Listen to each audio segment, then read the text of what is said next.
Halo, Assalamualaikum warahmatullahi wabarakatuh. Selamat malam. Kita hadir kembali di podcast Liga Pasnet, khusus FPL. Oke, malam ini kita akan membahas mengenai game week ke-6, yaitu di IPL.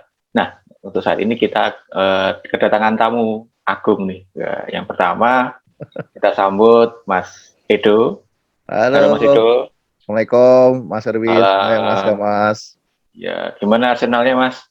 Wow, menanjak lah penampilannya Arsenal. Cukup menyenangkan ya minggu ini ya untuk para Angka. pendukung Arsenal. Oke, Sama lalu yang kedua, ini adalah analis handal di tim kami yaitu Mas Damas. Halo Mas Halo Damas. semuanya. Jangan lupa tetap saksikan Reels di Liga Pasnet setiap minggunya ya. Oke, disponsori oleh Fastnet Store ya. Tapi Reels itu lebih banyak racunnya sih sebenarnya. Oke.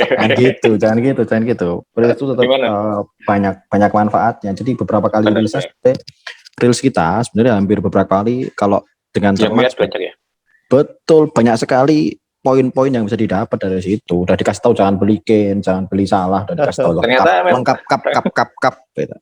Ternyata memang cukup untuk rilis itu memang cukup akurat ya untuk itu ya. Jadi bisa sebagai manajer FPL untuk tapi aku masih mengingat Reelsnya Mas Damas yang Lukaku menjadi lukamu itu masalahnya. Jadi itu akan terkenang itu. Tapi ternyata Lukaku langsung 2 gol kalau nggak salah. Wah, kalau itu sebenarnya nanti. Kita sekarang sebelum kita akan membahas mengenai game week ke-6 nih. Nah, di game week ke-6 ini ada salah satu big match yang akan hadir, yaitu di pertandingan pertama yang akan dihadirkan di game week ke-6, yaitu Chelsea melawan Manchester City dan bermain di kandang Chelsea. Nah, ini menurut Mas Damas nih yang kemarin sempat membuat statement Lukaku akan menjadi lukamu. Nah, apakah ini akan terjadi lagi di Kalau kita bicara Lukaku menjadi lukamu jelas. Kalau game week ini Lukaku akan jadi lukamu karena kan seperti track recordnya Lukaku akan kesulitan melawan tim-tim besar, terutama ini kan City. Kalau Lukaku melawan City jelas berat. Tapi masalahnya Chelsea ini nggak cuma Lukaku aja ya. Jadi beberapa kali ketika kemarin lawan Spurs juga, ketika Chelsea menghancurkan Spurs pun yang cetak gol tak terduga. 2 pemain belakangnya cetak gol, sementara Lukaku hanya jadi jogging di depan aja gitu kan. Jadi cameo ya. Iya, jadi cameo, tapi jadi cameo-nya itu bermanfaat untuk tim gitu loh. Tapi kalau emang main FPL itu nggak bermanfaat untuk kita. Karena poinnya nggak banyak, dia nggak bikin assist, nggak bikin pelanggaran di kotak penalti, nggak bikin sesuatu yang memang mendapatkan poin. Cuman secara tim, Lukaku sangat membantu Chelsea sendiri. Makanya pelatih Chelsea sudah klop mau mainkan Lukaku atau enggak, itu pilihannya jelas. Dia akan tetap memainkan Lukaku apapun kondisinya, kecuali kalau Lukaku nggak fit ya. Tapi kalau kondisi saat ini Lukaku fit, meskipun Timo Werner sebenarnya juga oke ya, karena ada Lukaku, doi sudah sedikit ada, wah ini nih nggak mau dong cadangan terus, harus menunjukkan skill dan menunjukkan kemampuan terbaiknya. Memang secara permainan Werner meningkat, cuman Chelsea ya tetap Lukaku di depan. Tapi kalau menurutku sih Lukaku nggak akan menyumbangkan poin di laga ini. Lawannya City loh ya, tim besar, dan City sudah tidak lagi main-main. City Pep Guardiola minggu besok itu nggak lagi bercanda ya, nggak lagi bermain siapa yang harus dimainkan di depan. Aku yakin sih Pep sudah marah ya kalau kejadian tahun lalu City itu di peringkat, kalau nggak salah di bulan November itu ada di peringkat 10 atau 8, jadi terlempar dari 7 besar. Tapi setelah itu kemenangan beruntun sampai bulan Februari, City akhirnya menjadi puncak, dan akhirnya sampai akhir musim City jauh sekali memimpinnya. Sama persis seperti kondisi saat ini. City meskipun poinnya tidak terlalu jauh tapi diremehkan karena hanya gara-gara satu, itu adalah kesalahan City untuk gagal menang di kandang lawan Soton kemarin. Seolah-olah wah ngawur nih Pep, padahal kemarin kan Pep sebenarnya cuma agak kurang penonton, agak guyonan aja. Kurang penonton. Iya, betul. Apa gara-gara ditonton ada penontonnya jadi grogi pemainnya ya, karena terbiasa tanpa penonton mungkin ya. Oke, Dan oke. itu Nah, ini untuk pemain di pertandingan ini kira-kira menurut Mas itu siapa nih yang bakal yang gacor ya. menyumbang poin nih? Iya nih kan biasanya nih kalau pertandingan City ini aset Chelsea dan City ini memang cukup menarik kan untuk dipilih saat ini kan. Ini menurut Mas itu nih jika ingin memilih aset di Chelsea atau City, Mas itu bakal milih siapa nih? Satu aja deh. Ya, kalau ngelihat ya dari terakhir kan City itu di Piala EFL Cup itu menang lawan tim Baikom atau apa itu, aku milih, nggak tahu kenapa, sekali lagi karena City susah dipilih pemainnya siapa ya, kayaknya Riyad Mahrez itu menarik sih, karena kemarin Mahrez ngegolin 2 gol dan ya harusnya memang benar kata Mas Damas, si Pep Guardiola akan serius, dan satu kunci menarik di pertandingan ini si Chelsea City itu Kevin De Bruyne udah sehat, udah bisa main lagi. Itu kunci dari situ tuh ada di kandang Kevin De Bruyne. Jadi Mahrez bisa jadi pembeda lah di laga ini. Terus kalau ngelihat Chelsea, ya Chelsea bagus, tapi Lukaku memang diragukan sih kalau lawan tim-tim bagus itu kan dia biasanya malah jelek kan ya. Kalau mau cari pembeda ya Werner sih di Chelsea. Tapi jangan salah, Bos. City sebenarnya dari kemarin lawan Southampton sudah City itu sudah kena psikisnya. Kenapa? Karena City itu sudah menunggu pertandingan hari Rabu besok. Mereka akan melawan Messi gitu loh. Oh iya loh. Dan pusing. Jadi Guardiola itu sekarang fokusnya adalah bagaimana caranya PSG itu gagal menang lawan City atau minimal imbang atau bahkan City bisa mengalahkan PSG ya, untuk memutarbalikkan fakta. Kalau memang kan sebenarnya City ini kan di prank awalnya kan memang siapa sih yang nggak pengen Messi. Guardiola juga pasti suka sekali dengan permainan Messi. Cuman di prank seolah-olah Messi akan bertahan. Kemudian Guardiola beli Grealish, setelah beli Grealish ternyata Messi-nya out gitu kan. Nah, Messi-nya out itu kan sudah kelihatan nih. Ini Guardiola tuh pengen membuktikan kalau besok dua pertandingan mungkin kurang fokus, cuman karena kemarin kegagalan lawan Southampton sudah kehilangan 2 poin. Itu untuk lawan Chelsea ini dia akan serius. Cuman kan pemainnya pasti akan ya ngapunten nih. Silahkan, Mahrez juga belum tentu dimainkan jadi starter gitu loh. Iya, adalah ya salah satu kebimbangan mungkin itu. Oke. Iya, dan jelas starter aja. Tidak langsung pilih aja Ederson. Jelas starter. Ada sama Ruben Dias ya. Sama Ruben Dias sudah pasti. Oke, sekarang kita untuk Chelsea yang City memang menang siapa nih kira-kira Chelsea City? Tricky bagi para manajer FPL. Jadi apakah ingin memanfaatkan aset dua tim itu atau tidak? Oke, yang selanjutnya ada pertandingan yang cukup menarik juga, yaitu antara Manchester United dan melawan Aston Villa. Di sini Aston Villa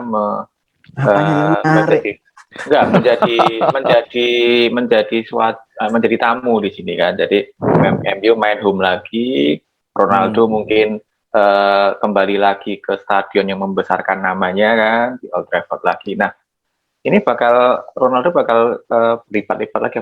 Pertandingan pertama waktu main di Old Trafford lawan Newcastle dia bisa cetak 2 gol. Nah, di pertandingan kali ini melawan Aston Villa, menurut Mas Damas deh yang fansnya MU, nah ini kira-kira Ronaldo bakal cetak gol atau tidak? Jadi Ronaldo salah. Jadi MU dan Ronaldo dikombinasi bermain di Old Trafford itu baru masuk lorong skornya udah 1-0 gitu loh. Ayo Ronaldo MU plus Ronaldo baru di lorong mau masuk skor udah 1-0. Nah, apalagi kalau pertanyaannya cuma Ronaldo cetak gol apa enggak? Jelas cetak gol. Kenapa? Karena strikernya di saat ini bolanya selalu ke Ronaldo, yang lain nggak bisa, yang lain gitu. Yang lainnya nggak bisa ngegolin ya? Iya bisa. Bruno golin nggak Bruno? Bruno kayaknya asis Bruno kalau besok. Asis ya. Jadi kalau mau jadiin kapten Ronaldo yang sudah punya Ronaldo atau yang belum punya Ronaldo, bisa diutak-atik skuadnya, soalnya Ronaldo bakal gacor nih di game week ini ya. Jelas. Kalau game week jelas gacor Ronaldo. Karena Ronaldo kemarin juga nggak main kan di pertandingan lawan tanda kutip kekalahan lawan West Ham kemarin. Asik. Itu kekalahan balas dendam. Enggak gitu. Nah, di Piala Ciki ya wajar lah ya. Piala Ciki. Itu nggak terlalu ya. MU kalau saya ikut jangan saya bela yang lain. MU main di 4 turnamen nggak mampu nanti, tenaganya habis. Mending 3 turnamen tapi final semua gitu loh. Oke. Wah, Ya, sedap. oke. Nah, ini juga ada pertandingan yang mungkin bakal ada pertandingan lagi yang bisa membuat bagi manajer FPL mungkin bakal banyak memilih dari pemain dari tim ini karena lawannya di pertandingan ini itu cukup dalam tanda kutip cukup mudah ya. Ya mungkin nggak tahu di atas kertas masih mudah, yaitu Everton lawan Norwich. Nah, menurut Mas Edo nih, kira-kira di Everton itu kan saat ini DCL masih cedera dan Richarlison masih cedera juga. Strikernya hanya tersisa Salomon Rondon. Ya. Nah, di sini ada dua pemain sayap yang cukup harganya cukup murah sebenarnya, yaitu Demarai Gray dan Andrew Townsend. Nah, menurut Mas Edo, apakah dua sayap ini salah satu mungkin itu bisa menjadi pilihan yang tepat sebagai pemain yang diambil agar bisa membuat poin? Sangat Gitu. sih, sangat itu dua pemain itu memang sangat potensial karena kalau dilihat dari gaya main Everton itu beberapa pertandingan terakhir itu gayanya itu mereka bermain dari sayap kemudian crossing saat ada DCL dan Richarlison itu benar-benar efektif ya.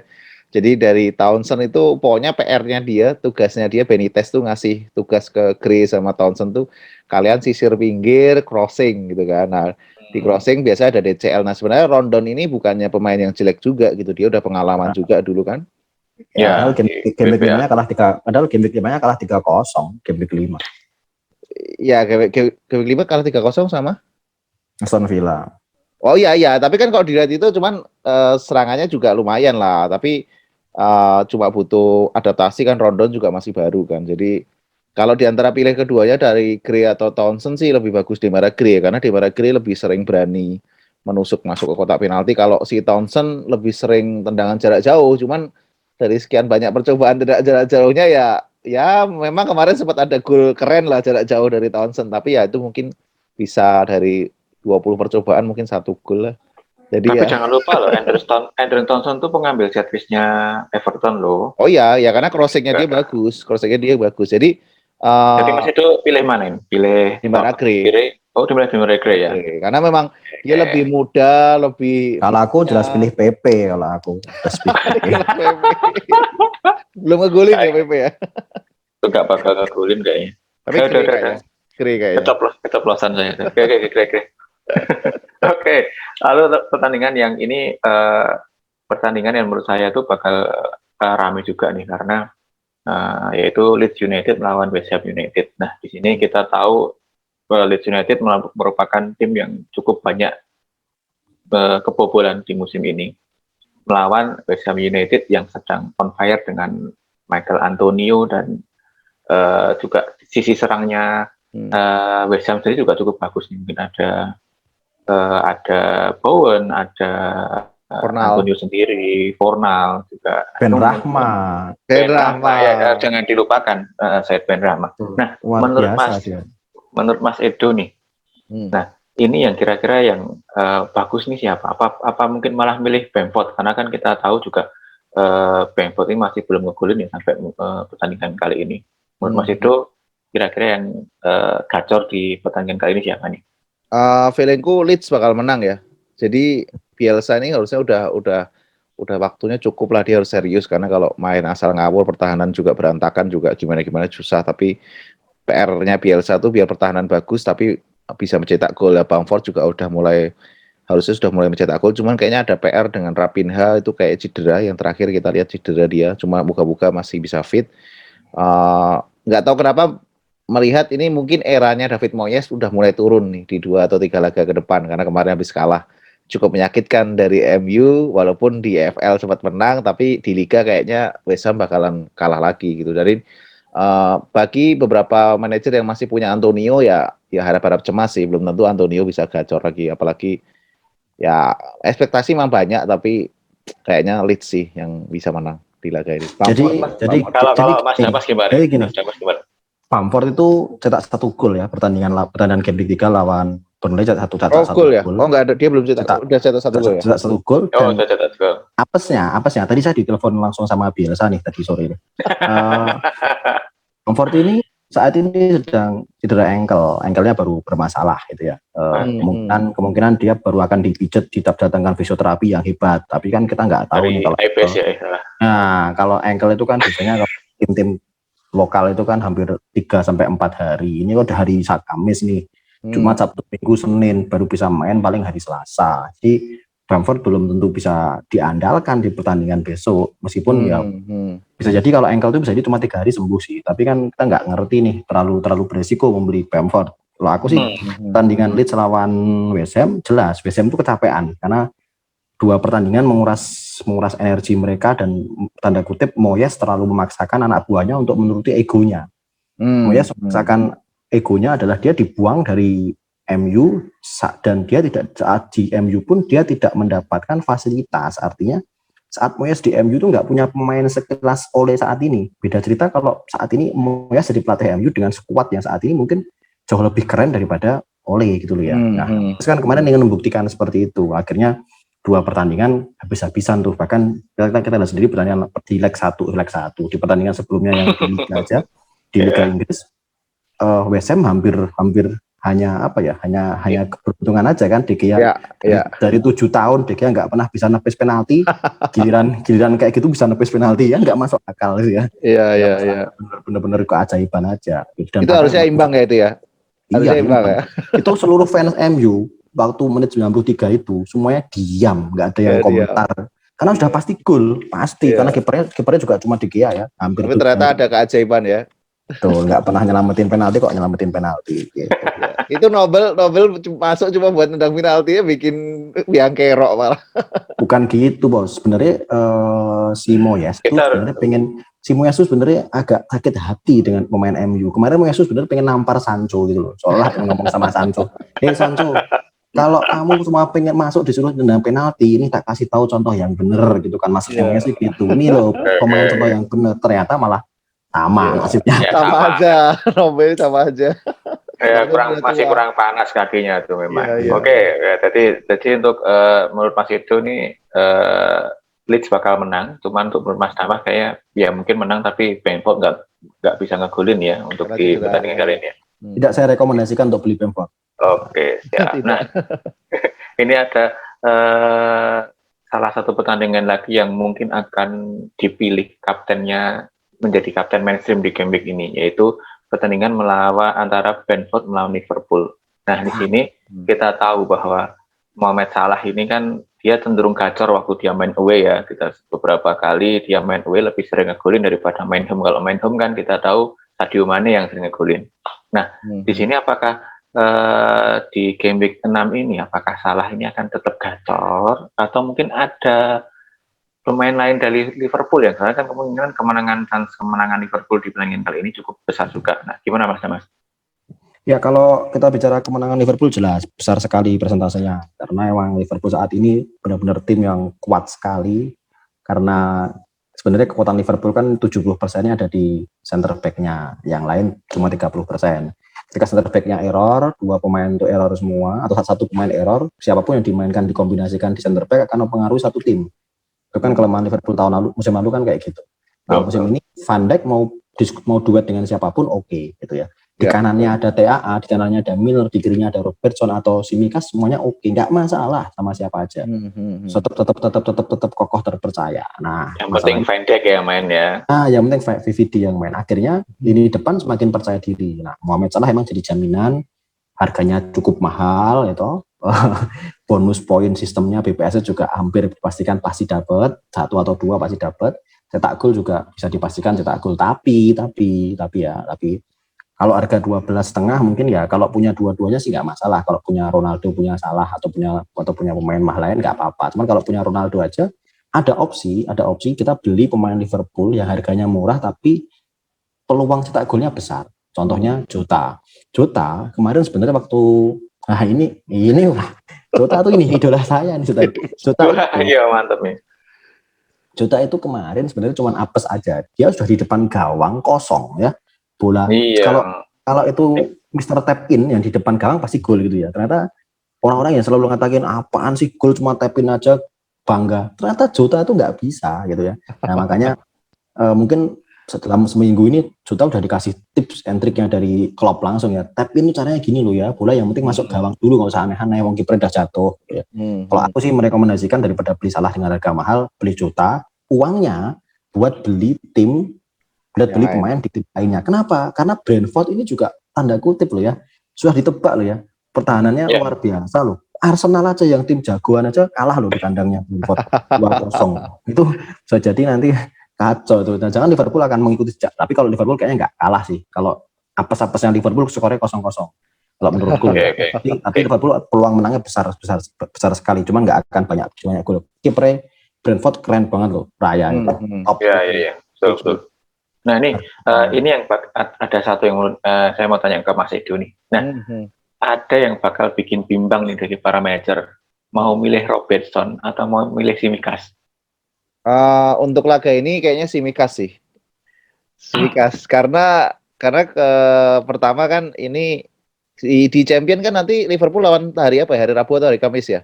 Iya. Kan dia pasti lebih butuh Robertson di Liga Champion. Nah, ini lawan Brentford walaupun memang di kandangnya Brentford main bagus di kandang, tapi Tsimikas kemarin juga main bagus di EPL sebelumnya. Jadi udah kasih Tsimikas aja lah untuk reguler di EPL itu nggak ada masalah. Jadi yang punya Tsimikas jangan buru-buru dijual sih, bisa masih diandalkan di pekan ini. Siap. Tsimikas ya. Liverpool ketemunya juga Atletico Madrid itu nanti di. Saya makanya itu lebih perlu Robertson di situ. Diego Simeone kan ngawur nanti mainnya pakai fisik. Iya makanya. Karena rentan cedera juga kan Robertson. Jadi si Klopp tuh harus benar-benar pinter-pinter tahu kapan pakai Tsimikas dan Robertson. Iya, soalnya Klopp juga sempat memberikan statement bahwa dia akan melakukan rotasi. Itu yang bikin bimbang buat para manajer. Oke, selanjutnya. Tapi sorry, ini Mas Damas tadi bilang Jota, emang Mane jelek ya? Mane juga masih potensial kan Mas? Mane bagus, tapi harganya juga Mas. Harga kalau Mas Damas tuh ekonomis. Iya, Jota itu harganya ekonomis, mainnya di depan gawang, striker gitu. Firmino belum sembuh ya Firmino ya? Belum belum kayaknya. Belum ya. Tapi juga memang Jota memang gitu sih, karena dia posisi di midfielder dan dia ditaruh di sebagai striker. Oke. Tapi awas aja nanti tiba-tiba yang main di Vogue Origi kita karena gitu kan kita tahu. Ya itu beda Vogue Origi akhir-akhir nanti. Oke. Selanjutnya ini ada satu big match lagi yang mungkin menarik bagi para pendukung di London, yaitu derby London Utara, yaitu antara Arsenal melawan Spurs nih. Nah ini kira-kira Mas Edo nih, kita jangan melihat fanatisme ya, kita harus melihat dari trennya. Nah ini kan kita lihat menurut Mas Edo yang akan menang dan juga pemain yang kira-kira akan menjadi suatu gacor di pertandingan kali ini, kira-kira siapa? Ya nggak usah ditanya lagi, ini makanya aku geser posisiku di sini tuh, aku jelas di kubunya Arsenal karena Aubameyang tuh udah waktunya mencetak gol. Tapi ini nggak tahu kok masih ada Willian di sini, tapi intinya Aubameyang bisa mencetak gol di laga ini. Cuman nggak tahu ya, kemarin Lacazette itu menarik, bisa jadi Lacazette itu spesialis lawan tim susah bahkan jelek. Lacazette itu kalau derby yang syarat emosi gitu tuh Lacazette itu biasanya mainnya bagus. Nah kemarin itu di FL dia udah mulai mencetak gol. Jadi bisa jadi Lacazette main bersama Aubameyang, dari Aubameyang di kiri, Lacazette di depan. Yang menarik adalah Emile Smith-Rowe sama Bukayo Saka nih, nggak tahu nih siapa yang akan dipasang. Tapi derby London Utara ini kebangkitan Arsenal akan berlanjut lah, karena Spurs ya makin terpuruk. Gitu. Oke. Kita sempat flashback beberapa podcast yang lalu ya, bahwa Mas itu selalu menggaungkan kebangkitan Arsenal berkali-kali, cuman kan memang pelan-pelan ya. Ini menurut Mas Damas di pertandingan kali ini antara Spurs lawan Arsenal nih, kira-kira yang akan memenangkan pertandingan siapa? Ya memang saat ini memang paling pas fans Arsenal saat ini tersenyum ya. Kenapa? Karena saat ini selisih poinnya pun antara Spurs dan Arsenal cuma 3. Jadi kemenangan Arsenal di pertandingan ini, kemenangannya double, combo gitu ya. Kemenangan Arsenal itu combo, bisa langsung menyamai poinnya Spurs yang 3 pekan yang lalu songong ya di peringkat 1 dengan luar biasa gitu. Ternyata, dan juga selain itu kemenangan di partai derby. Cuman masalahnya ini yang dilawan Spurs loh ya. Spurs memang baru tanda kutip nih. Nggak solid di lini belakangnya. Lini belakangnya memang bermasalah. Sedikit menganga sekali di dua nggak cuma tanganga tapi menganga ya. Menganga. Dua center backnya mau Tanganga, mau Romero. Bahkan kemarin sebenarnya saya sempat optimis ketika yang dimainkan Romero dan Dier. Eric Dier. Ternyata ya sama aja. optimismenya tuh luntur ketika pemain-pemain Chelsea mulai menari-nari di depan kotak penalti. Tapi ini yang dilawan bukan Chelsea, yang dilawan adalah SSP. Arsenal. Jadi kalau aku sih ya, fans Arsenal mungkin saat ini tersenyum karena merasa secara statistik mereka atas angin ya. Atas angin. Cuman lagi-lagi Arsenal itu di 2 pertandingan terakhir cetak golnya berapa gitu ya. Cetak golnya yang di IPL ya, hanya 1 gol ya di IPL. Ya, cetak golnya cuman masih apa? Setuju. Nah, enggak setuju gara-gara memang baru mencetak 1-2 gol itu. Nah, di laga ini Arsenal bisa cetak 3 gol. Aduh, kira bisa 3-0 atau 3-1. Dan jangan salah, si kemarin kesalahan Spurs adalah memainkan trio Harry Kane, Hutchinson sama Lo Celso. Itu kesalahan. Harusnya bukan Lo Celso yang dimainkan. Kalau emang pengen ofensif jangan Lo Celso yang dimainkan. Mainkan ya Mora atau Bergwijn atau siapapun ya yang lebih cepat, karena ketika Lo Celso itu adalah sebenarnya seorang gelandang yang menahan bola. Nah, ketika menahan bola, sebenarnya di awal-awal pertandingan lawan Chelsea Lo Celso sudah dapat peluang loh ya. Udah dapat peluang. Teman kan dia seorang gelandang, dia bukan seorang wing forward itu. Enggak cocok dimain di wing forward, dipaksakan. Si Nuno siapa pelatihnya? Spirito Santo bla bla bla bla itu terlalu percaya diri, dan besok tuh saatnya memasuki bulan September udah mulai akhir. Artinya mau nggak mau striker gacor kita Harry Kane pasti akan cetak gol. Pasti gacor, dan saat paling tepat Harry Kane gacor adalah saat melawan Derby. Oke ya, Derby gacor, hat-trick. Wah, keren. Skornya mungkin 1-3. Sama hat-trick kan Bameyang. Hat-trick kan Bameyang lah. 1-3 menang Spurs ya. Gitu. Menang Spurs Harry Kane ya. Oke, siap. Oke. Aku 3-1 Arsenal Bameyang. Wah, ngawur. Enggak masuk plus. Karena Arsenal OTW 4 besar ini. Ini awalnya dari sini. Oke, siap. Oh, salah gitu loh. Oke. Sekarang yang paling ini nih, kita harus memberikan podcastnya harus memberikan manfaatnya kepada para pendengarnya. Itu kita harus memberikan suatu rekomendasi kapten di game week. Ada 2 pemain, satu kapten yang memang kemungkinan besar gacor, atau juga dan satu lagi kapten pembeda yang kira-kira nggak banyak orang punya, nggak banyak manajer yang punya, tapi bakal membuat suatu pembeda bagi manajer yang memilihnya. Ayo, mulai dari Mas Edo dulu deh. Kira-kira kapten yang siapa nih? Kapten utama ya nggak usah aneh-aneh lah, di game ini Ronaldo lah. Tadi Mas Damas juga udah ngomong. Ronaldo baru mau masuk lorong aja udah 1-0, jadi main lagi untuk yang kali kedua ya di kandang sendiri. Ronaldo bisa minimal 1 gol, atau mungkin dia mulai assist atau gimana, tapi minimal 1 gol lah. Karena kemarin juga istirahat juga kan Ronaldo, itu udah jaminan lah. Daripada mau masalah sih kayaknya Ronaldo sih yang lebih ini, karena faktor tuan rumah juga kan. Terus kalau yang lain daripada yang lain, ya? Nah ini udah ada di sini nih fotonya nih. Bukayo Saka. Wah, bener. Karena main atau enggak ya nggak tahu. Ini racun ini. Kalau ini racun jelas. Enggak bener. Ini pemain ya susah ya memilih pemain Arsenal siapa antara Bukayo Saka atau sebenarnya kalau dalam hati pengennya Lacazette, karena Lacazette itu tuh biasanya bagus saat lawan derby dan pertandingan susah gitu. Cuman kayaknya agak meragukan kalau pilih Lacazette, belum tentu dia main juga kan, ya makanya Bukayo Saka ini pilihan daripada Aubameyang yang terlalu mahal kan. Bukayo Saka bisa jadi pembeda daripada Emil Smith Rowe juga boleh lah, terserah di antara 2 itu ya. Oke. Kalau Mas Damas gimana Mas Damas? Ya aku sepakat sih ya, kali ini Bukayo Saka kan? Berkali-kali aku ribut sama Mas Edo. Pertandingan kali ini aku sepakat kalau kapten mainstream ya Ronaldo itu yang punya hampir berapa persen ya Mas ya? Banyak sekali lah persennya, mungkin besok naik lagi besok. Hampir sama nanti paling sama Salah pemilihannya. Ya Ronaldo tinggi sekali. Cuman kalau kita bicara pembeda, atau katanya kalau Mas Rin bilang yang nggak terlalu banyak yang punya, itu susah Mas. Susah kalau kita bicara nggak banyak punya susah. Tapi lebih baik kalau yang punya banyak, tapi yang ngaptenin nggak banyak. Oke. Itu kalau aku lebih memilih tukang come from behind-nya Crystal Palace, si Gallagher ya. Dia selalu datang di second line, datang di kotak penalti tiba-tiba jadi Algujo tendangan bebas. Algojo apa namanya itu sayap corner kick dan lain-lain, set piece semua yang ambil dia.